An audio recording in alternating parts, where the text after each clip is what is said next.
உலக புகழ்பெற்ற புதுச்சேரி மணக்குள விநாயகர் கோவிலில் விநாயகர் சதுர்த்தி விழா கோலாகலமாக கொண்டாடப்பட்டு வருகிறது. இது குறித்தான கூடுதல் விவரங்களோடு இணைகிறார் நமது செய்தியாளர் காதர். வணக்கம் காதர், கூடுதல் விவரங்களை வழங்கலாம்.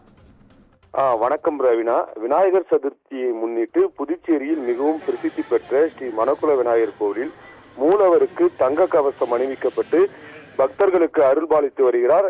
இதில் ஏராளமான பக்தர்கள் நீண்ட வரிசையில் காத்திருந்து மணக்குள விநாயகரை தரிசனம் செய்து வருகின்றனர். விநாயகர் சதுர்த்தி இன்று நாடு முழுவதும் வெகு விமர்சையாக கொண்டாடப்பட்டு வருகிறது.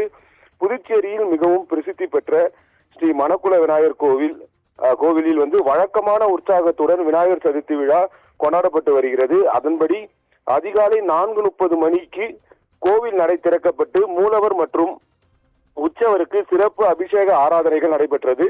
மூலவர் மற்றும் உற்சவருக்கு பால், தயிர், சந்தனம், இளநீர், பஞ்சாமிர்தம் உள்ளிட்ட பல்வேறு வாசன திரவியங்களை கொண்டு அபிஷேகம் செய்யப்பட்டு மூலவருக்கு தங்க கவசம் அணிவிக்கப்பட்டு பக்தர்களுக்கு அருள்பாலித்து வருகிறார்.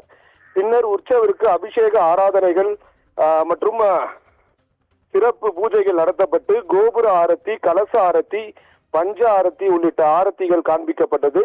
அதிகாலை முதல் ஆயிரக்கணக்கான பக்தர்கள் நீண்ட வரிசையில் காத்திருந்து மணக்குள விநாயகரை தரிசனம் செய்து வருகின்றனர். மேலும் கோவிலுக்கு வரும் பக்தர்கள் அனைவருக்கும் லட்டு பிரசாதமாக வழங்கப்பட்டு வருகிறது. கூடுதல் விவரங்களை வழங்கியமைக்காக நன்றி காதர்.